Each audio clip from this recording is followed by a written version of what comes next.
Hey, this is LGBTQ&A, where we get to know different members of the LGBTQ community. I'm Jeffrey Masters, and I'm here today with Trixie Mattel, the world famous drag queen. Stay tuned.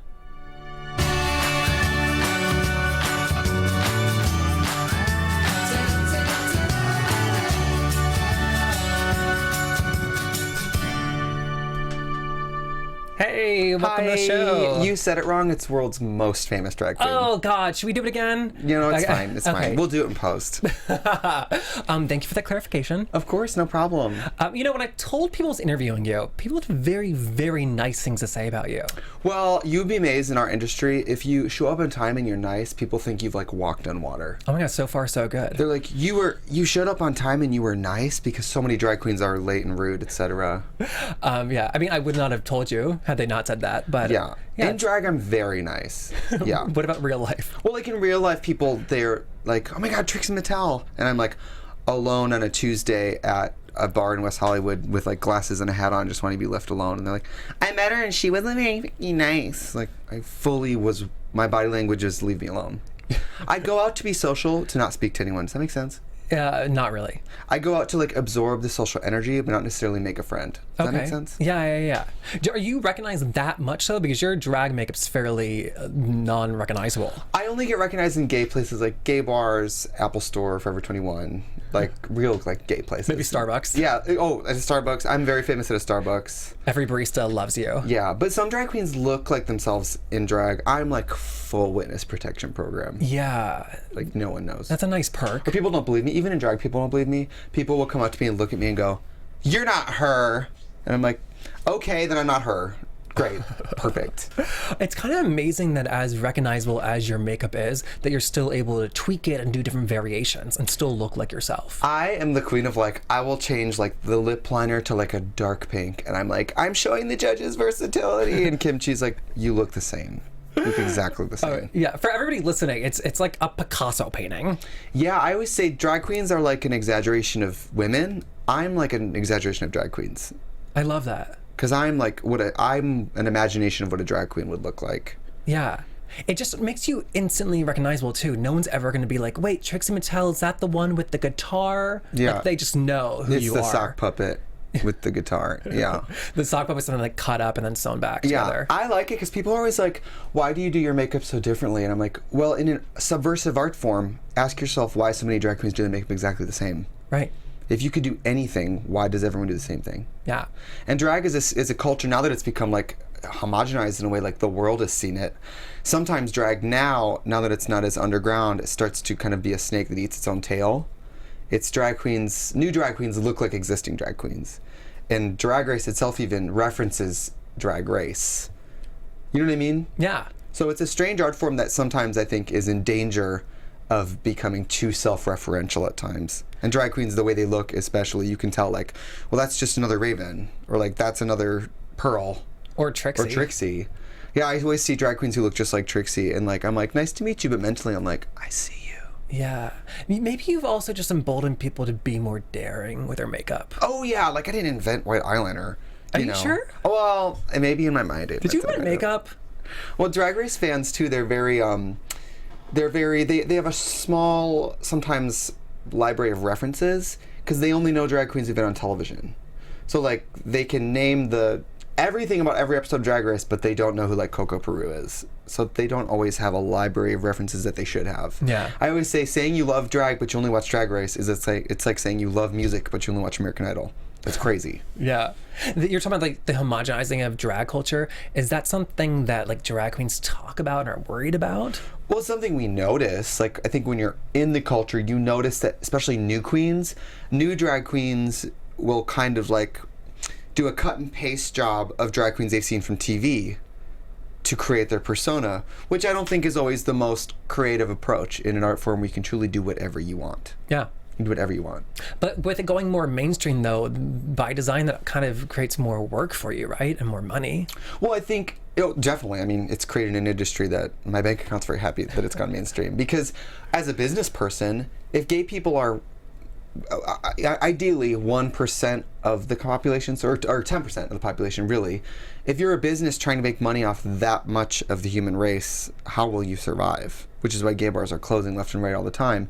So with Drag Race and drag becoming more for everyone now, it's been great because we can now, instead of making $40 on a Monday night, we can go make $45 on a Tuesday night. No, but I don't also know like that there's any way to stop it from like going mainstream. no. Well, it's become more and more. It's always interesting because what is drag? If you can't tell me that the Real Housewives of Atlanta are not in drag. You can't tell me Dolly Parton isn't in drag. You know, straight people, without realizing it, they're seeing drag all the time, and now they're just having it labeled as drag.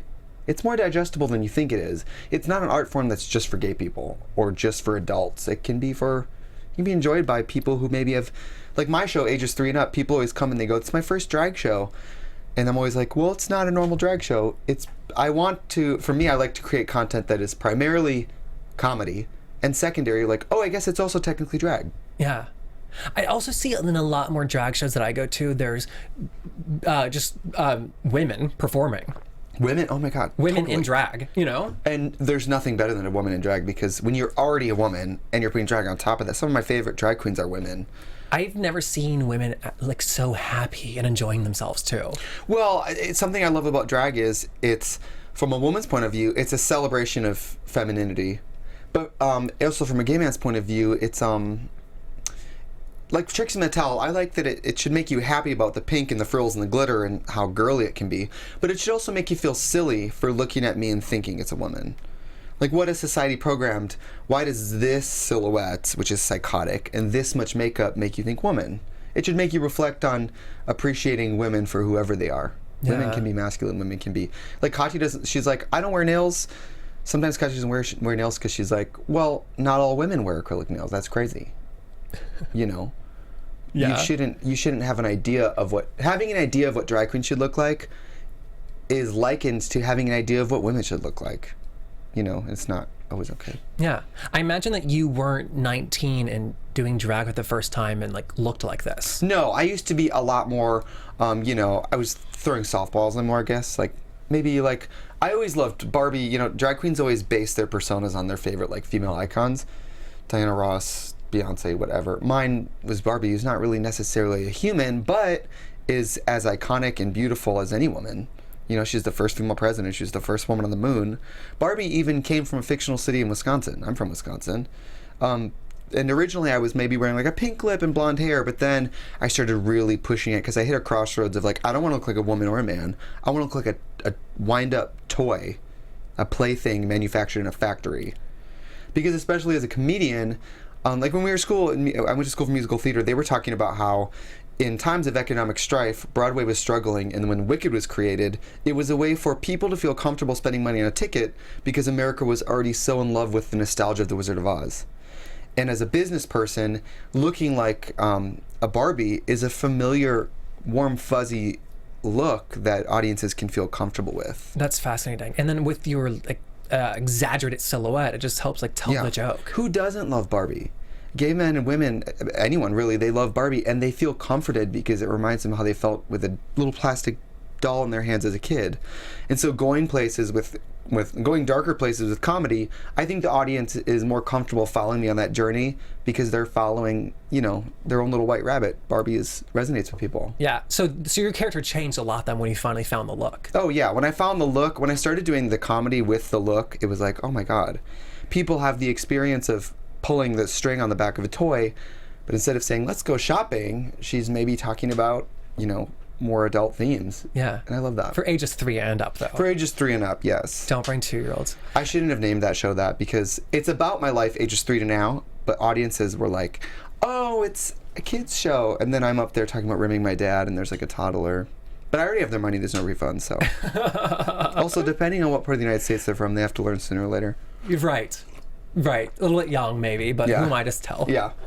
That's really funny. Yeah. It's amazing that your name was Trixie before that, because Trixie just like fits your look and personality so well. Yeah, originally my name was almost Cupcake. But then a Trixie, I kind of fell into it because when I was younger, I had a not great relationship with my stepdad, and whenever I was acting too gay or feminine or emotional, he would call me a Trixie. So he used to, like, that was worse than fag to me. That was like the worst word. And then when I was in the Rocky Horror Show production, I had to jump into drag last minute to fill in for someone, and the part happened to be called Trixie. So it was like fate almost. Oh, I don't funny. know. That's My like name was chosen for me in a way. Yeah, that's like the ultimate like F you to him too. Yeah, and now it's my favorite word. It's the word that puts clothes on my back. And then Mattel was because no one knew who I was, but they were like, she looks like a Barbie, and that's the manufacturer. Oh, that's really smart. So I just kind of, you know, Yeah. I didn't really pick my name. It just kind of happened. I love that. I also love that with so many eyelashes, every time you blink, it's like an event. Yeah, it's an event and also not an event because there's so many that it doesn't move. Like Kimchi, she's Korean, and she has like a a Korean lid, and sometimes when she blinks, you can see her real eye blink, and then the lashes don't move. It's always really funny. That's so funny. It's such a large quantity of makeup on your face. Yeah. Like how much do you spend a month? I mean, I'm very lucky to have a lot of sponsorships. Sugar Pill based in California, OCC based in New York, they sponsor me. I never thought about that. So they keep me covered. That's fairly common for Yeah, drag it's queens. fairly common and it's really great because it's makeup artist products that are highly pigmented, great wear. I mean, let me tell you, I burned through black eyeliner and white eyeliner like foundation like crazy because sometimes I'm doing drag 8 days a week. Yeah.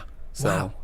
I mean, there's the videos of you online doing like the makeup applications. Yeah. And it's just mesmerizing, but also it keeps going. It keeps going, yeah. Like it's a long video. It's a lot of makeup. Like a lot of people when they dress as Trixie, they were like, I'm you, but it's like 10% of the makeup I wear. I'm like, just go for it. Yeah. Just put it on. It's such smart branding though. Like for this Halloween, there's a lot of people dressing as Lady Gaga, and everyone had that pink Joanne hat from the cover of the album, and I was just thought But like a that's shitty so 5 cent smart. Joanne oh, hat. absolutely. Yeah, Maybe like totally. a black one painted pink. Yeah, totally. Like spray painted. Yeah, but everyone knew it was Joanne. So like whenever someone dresses up as you, it's like, oh, it's Trixie Mattel. It happens all the time. I just did my show, Ages 3 and Up in Seattle, and front row, right at a VIP table. It was like 3 Trixies. They were in all pink wigs.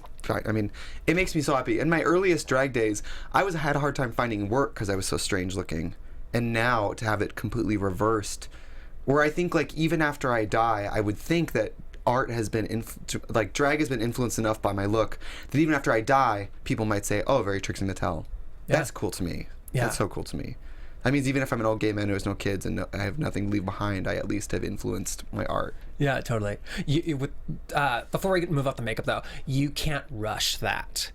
No, right? well, you can't really rush it. I mean, there's a certain amount that's going on your face. Yeah, I'm just worried like what happens when like you're in traffic or like you're running late and they're like you have 20 minutes. If you think I've never gotten in drag in an Uber, you're kidding. I mean, I've gotten in drag in cars, on trains. I've put makeup on planes. I don't care. I'm in my bubble. I don't care what people think of me. That's funny. Are the wigs ever too heavy to like? Oh my God! To Last use? year at DragCon, I wore one that was 7 wigs tall, and it gave me such a bad migraine I threw up. Oh I've my learned. God. I've learned my like limits of how long I need. Or American Horror Story. That wig was so big. I was like, I was like, Kathy Bates, everyone, we need to get this in like 3 takes because I'm gonna throw up. But it looks good. Was that your call for that show? Oh yeah, they told me to wear whatever I wanted, and I was like, it's your funeral. You're like on stage in heels and playing a guitar, and I wouldn't be able to think. Yeah, I'm more about the size, but it also has to be functional. I have to Yeah. survive and work in that wig, and if it's gonna fall off, that's not also. Oh, so me with no wig, I look like Ornacia. That's not good. Like a what? Ornacia, you remember Vivacious's foam head? Maybe That was on top of her I head. don't. You're not a real fan. No, I'm just kidding. Yes, you're right. I mean, I told you earlier, but I'm kind of embarrassed that I only started watching Drag Race last season, the All Stars. You know, a lot of people just join. It's a great show, and nobody watches a season and then leaves. Everyone sees a season and stays, which is why it continues to grow. It's so the best show on TV. smart. It's the best show on TV. I agree, and I'm also like mad at my friends that nobody like sat me down and like said you have to watch this show. Yeah. I love how serious everyone takes it, especially RuPaul. Oh yeah. It's serious to us. Yeah. It's not a serious art form, but I don't know. Oh, I'm not saying this show's a joke. I'm saying like when he's telling you that you will now lip sync for your life, and it's like a life and death thing. Like, Yeah. it's just wonderful. It's not as wonderful when it happens. I guess twice for you. Yeah, it's not as wonderful when it happens. Yeah. That's why people are like, would you ever do All-Stars? I'm like, what do I have to lose? Lose again? I'm not scared anymore. It's like if you've died and come back to life. Who cares? Did you know like what you were getting into beforehand though? No, I just wanted to do it because I liked that show and because I knew people would like Trixie. I didn't know that I was going to be a double loser, double loser. And nor did I know that, honestly, what I didn't know at the time is the real race is after Drag Race. Anybody can be fierce for the 4 months you're on television. But what are you going to do and how are you going to make people interested in you, you know, afterward? Yeah. And You're gonna do an most hour of my show. fans I've gotten are so loving and supportive because of what I've done afterward. Yeah. You know, the television shows I've done or the YouTube series or music or whatever. So. But wouldn't you rather be the person that left early that everyone loves, the person who wins, or like really like she won? Oh yeah, I mean, well, winning is whatever. Winning is $100,000. What does that mean? Winning doesn't mean anything if you're not going to work in 4 months, you know.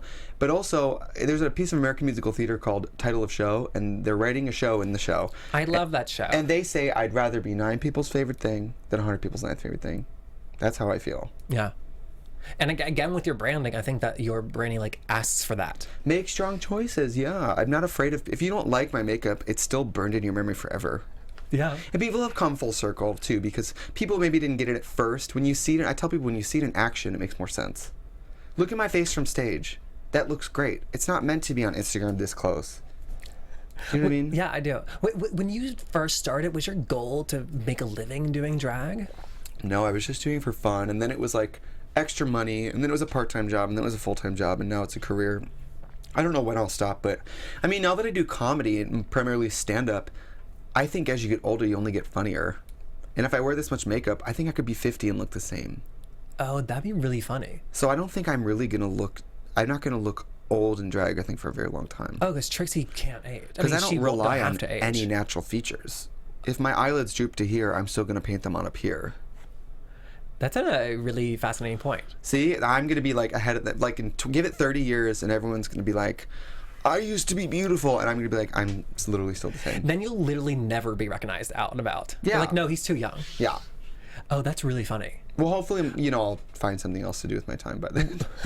Well, like, what is like a career path for a drag queen? Is it just like doing bigger venues and like more shows? Well, you know, there's drag queens who predate Drag Race. You know, Coco Peru, Lady Bunny. Lady Bunny. They've done it forever, and they've done it successfully without the aid of television. Yeah. So, to say that you can age out of drag is silly. RuPaul's like a million. Do you think that a young drag queen now that's like just starting like just has to do Drag Race just for like notoriety? You know, like Bible Girl, who's a very famous social media influencer, never did Drag Race. There's plenty of queens in New York, LA, Chicago, who make a full-time living having never been on television. You know, there's large, especially in the South, there's drag bars where queens get like salary and health benefits because they work. It's a job. Really? Yeah. And also, not everybody who does drag wants to do it as their career. It's like any art form. You know, it takes a certain amount of insanity to want to do this as a career. You know, Pearl, for example, from Drag Race, she loves drag. She's made it very clear and open that her idea of a good time is not doing drag every day. You know, she likes being like a part-time Pearl, part-time herself. That's you know? fun. Yeah, Probably keeps her more We engaged. can play by our own rules. Tempest du Jour is a tenured professor, and she does drag on the side. Yeah. You know, How often do you do shows? me, I'll do anything between 2 and 5 a week. Okay. But it depends on the week. Like last year I did last week I did like 4. This week I only have 2.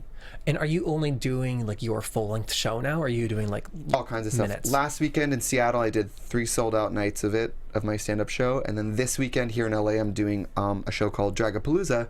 That's a live real band with me, Courtney Act, Willem, Sharon, Maybe I'm First, and we're all singing live music.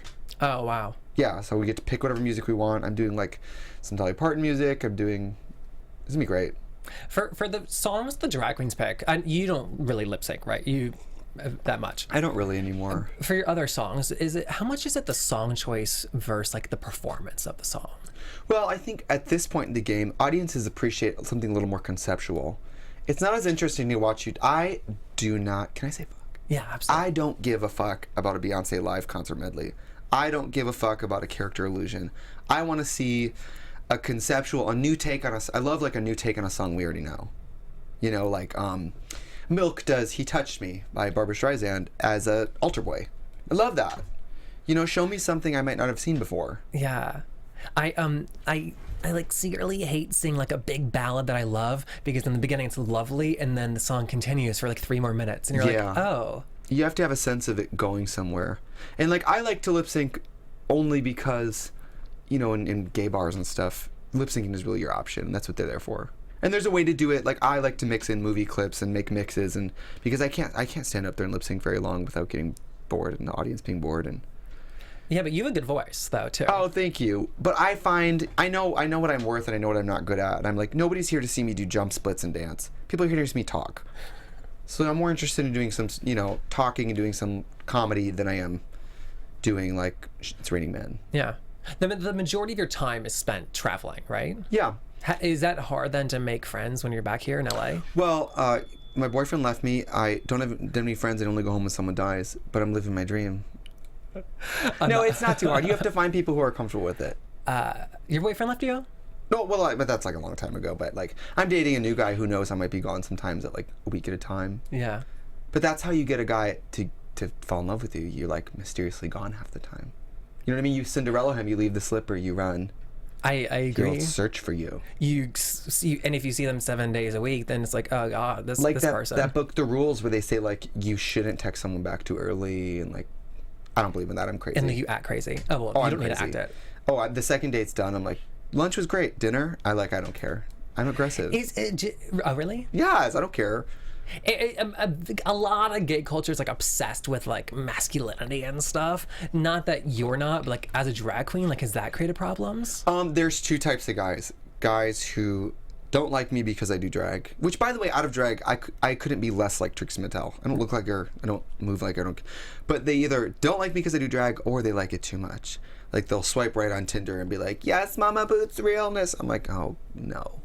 Oh, fascinating. So it's challenging to find someone who respects what I do but isn't too into it. yeah. You know, and I can't fuck fans because it's a very tightly knit community. What if everyone found out I have a huge dick and I'm an amazing lay? What would become of my career? Shh, don't say that out loud. Yeah, people could find out. That's such a. Is that part of the tour? Is that like you meeting fans after and they're like, "Psst, we're in this hotel too"? Well, a lot of drag queens like to sleep with fans. I love to make friends with fans, but I also, you know, my ideal room of people doesn't think I'm that cool. Like Don Rickles, his wife they had a very successful marriage because his wife was one of the only people he ever met that did not think he was funny at all. She was like, I don't get why people pay to see you. You're not funny, and that's part of why they worked out. Is the guy you're seeing now? Does he think you're funny? He thinks I'm funny. He's seen my stand-up show, but he doesn't like. He's not like, can you introduce me to a door? Like, he doesn't care, you know. How has doing drag changed your own like expression of your gender and like your own experience of your own masculinity? Oh my god, doing drag has made me. There's something about dressing up as someone else that makes you even more comfortable and happy to put your own clothes back on.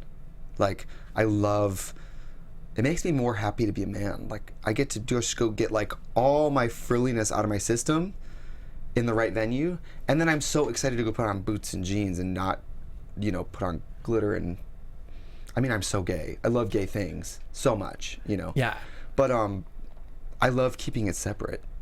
Oh, that's interesting. You know, I love the idea. Like, my ideal situation is I like marry someone. They're my stay-at-home wife, husband. I'm the provider. I don't have to raise kids. I get to make all the money. I want like I want to be like the stereotype of like a Pleasantville dad. Like, I go to work, I come home, thank you for my drink. I can't cook, I can't clean. I want like a wife, husband. You need to be the provider then. Yeah, like I like to be the provider. I like to be like the big spoon. And when you're like a drag queen, people I think oftentimes assume a lot of things about you, but we're all just going to work. You know, Dana Carvey can do Church Lady, Tyra Perry can do Medea, Channing Tatum can get in terrible Beyonce drag, and everyone claps, but guys have hang-ups with me being Trixie. That's crazy. Yeah. And I'm not as good at it. You know, sometimes I do get ashamed of it, because sometimes I'm uncomfortable with telling guys. I've been on dates where I don't tell them what I do. I tell them I'm in HR because no one knows what it is and no one asks. No, really? Yeah, because I don't want that to become the focus or the dialogue of the whole date, and, you know. I would have questions if it was HR. Oh, really? Yeah. You're like, can you finally tell me what it is? Yeah. Or dry cleaning. Oh, And then if they're like, you lied to me, I'm like, I said drag queen. Oh, you heard dry clean? Oh, that's so funny. No. What percentage of dates do you lie on if it's a first date? Um, Like 50? Also, well, a lot of times I'll half truth. I'll say I work in comedy, or sometimes I've lied and they've called me out on it because they won't be upfront about what I do, or they won't be upfront that they know, and I'll be like, oh, I work in comedy. Then that looks really poorly on the guys, and they're not asking follow-up questions. Well, I'll say I'm a comedian, which isn't lying. No. But I also don't want to just like spend I don't want to spend the appetizers talking about Drag Race either. Oh, like do you have RuPaul's cell phone number? Can we call him? Like I don't have my tongue in a guy's ass and have him be like, who are you gonna do for Snatch Game? Like that's not fun to me. Has that happened? I'm kidding. Don't ask that. Do you have RuPaul's cell phone number? Well, he has I have a burner phone that he calls me on, you know. And then if we get in a fight, I'll just like Breaking Bad, I'll just break it. Is there any kind of relationship with him post-show? Every time I see him, I cannot help but tell him, you've changed my whole life. You've helped me put away money for when I can't do drag anymore. And I've lived all my dreams because of you choosing me. And I know I'm supposed to probably try to keep it professional and not just tell him how thankful I am. But how can you not? He created, I mean, granted, it's like when people thank God. It's like, you can thank God, but really, like, you took your gifts and put them to work. So I'm thankful for RuPaul, but I'm also thankful for my own hustle and what I did with the platform. Yeah. Getting on Drag Race is not a golden ticket. It's not a meal ticket. It's... Like you said, it starts after the show. Yeah. It's Drag Race is like, here, I'm going to give you some corn. You can figure out if you're going to plant it or not. Or you can just eat it.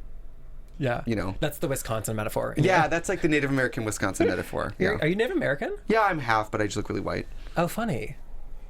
Are you like... oh, that's funny? Yeah, it's really funny. Are you a part of like a tribe, and like did you do that growing up? No, I grew up like off the reservation. We were just bad Native Americans. Bad Native Americans. It's like a bad feminist. Yeah. I mean, I go visit, but Yeah. I grew up like in the deep country though. Like dead end dirt road, wood stove, outhouse.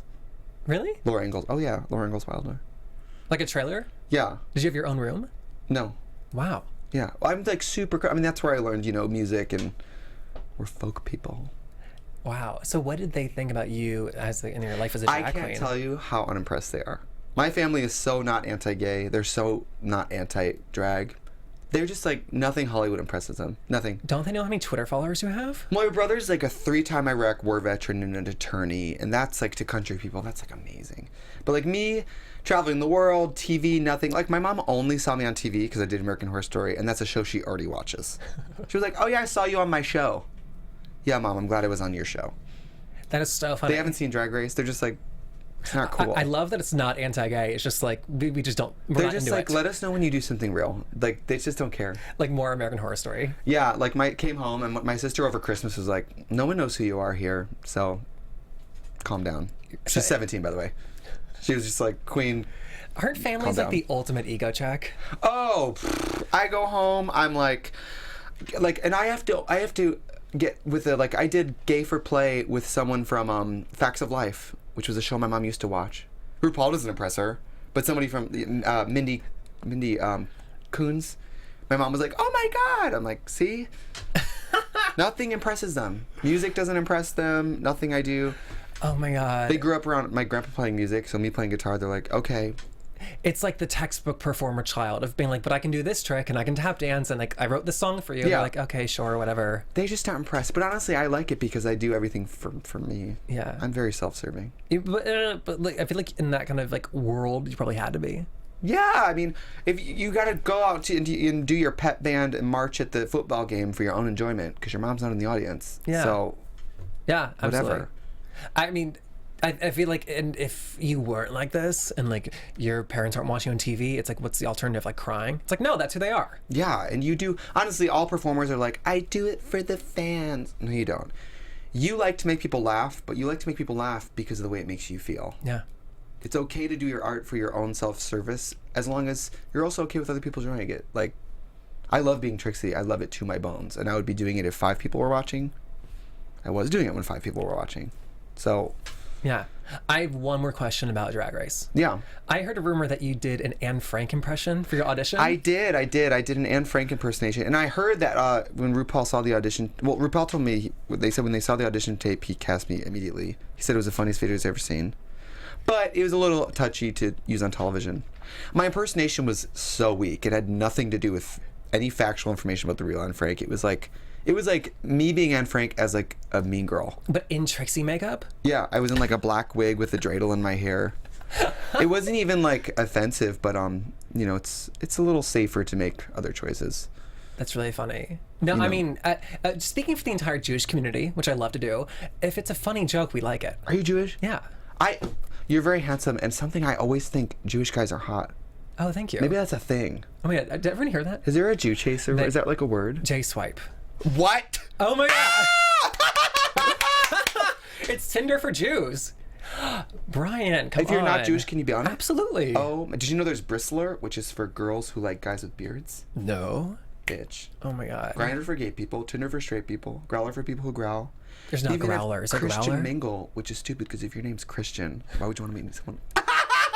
Yeah, Growler. That's for bears. Oh my God. Wait, straight people and Growlers? No, that's gays. No, gays, Growler. Oh, That's for funny. bears. I Yeah. thought that like Scruff would have encompassed that. No, Growler, I know about it because it only costs $5 to do a shout on Growler, which is how you message everyone in the radius of the miles. And whenever I'm in a city, I'll pay $5 because bears are such good supporters of Trixie. Bears are great people because they have a great sense of humor and they love drag.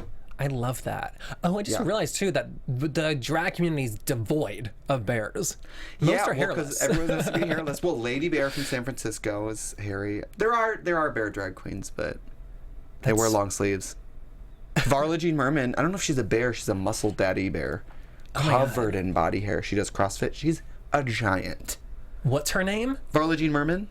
Vola? Varla. Varla. Varla Jean Merman, covered in body hair and a giant CrossFit muscle daddy. But in drag, you wouldn't know because she wears big costumes and stuff. That's really funny. Nobody knows that I'm a mustle daddy out of drag. I know. You'll have to show us afterward. Okay.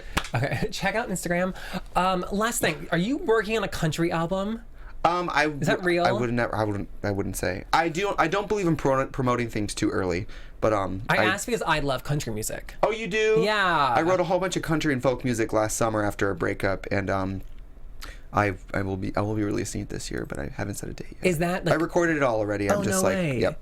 Is that funny songs as Trixie, or are they like just country songs? No, it's normal folk country songs that are devoid of whether or not you like Trixie. You can just like them. Oh my God, I'm so excited. Yeah, it's just like influence from a breakup, living your life on the road, and not always feeling great about being a crossdresser. And all the songs are kind of about that.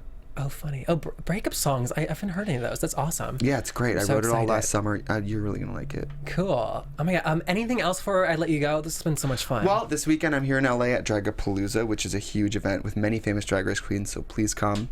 And then I'm going to be touring all over the world this year. I'm going to Europe. I'm going to all over the world with my stand-up show, Ages 3 and Up. Wow. Do you travel alone when you do that? Mm-hmm. Oh my God. Yeah, well, I like it because, you know, it's like if you spend the whole day alone, it makes you a lot better of a performer because you're very excited to go yell at people and talk. Yeah. You know. I just imagine like lots of suitcases being lugged around the I carry world. 3 suitcases and a guitar alone. Are you able to carry all that yourself? I've figured out a way, yeah. Because my suitcase, one is just hair. You know, if I go back in time, I should have been like a Gia Gunn. I should have just had a swimsuit and a ponytail on my carry-on. Hey. Yeah. No, a swim cap. Yeah, I went too big. Next time, next life. Yeah. Or Bunny. She just has that like little curtain dress, kind of flowy. Like the same one. Yeah. It's genius. She's genius. She probably has like 4 of those. Coco and has Peru, one in every city. flip wig. You know, I should have thought of that. Next time. Let's leave it there. Thank you very much for this. And Of everyone course. check you out at Trixie Mattel. At Trixie Mattel on every single platform. Everything. Instagram, Facebook, everything. Amazing. And I'm at Jeff Masters 1. You can also find all of our other interviews on iTunes and YouTube. We'll see you next week. Goodbye. Bye. From executive producers Maria Menounos, Kevin Undergaro, Phil Svitek, and the entire AfterBuzz TV staff, we would like to thank you for listening to the AfterBuzz TV network. To watch or listen to other after shows and post comments or questions, be sure to visit AfterBuzzTV.com. I'm Sir Richard Wentworth, and this has been a presentation of AfterBuzz TV. The views expressed herein are those of the hosts only and do not necessarily reflect the views of AfterBuzz TV or its owners or principals.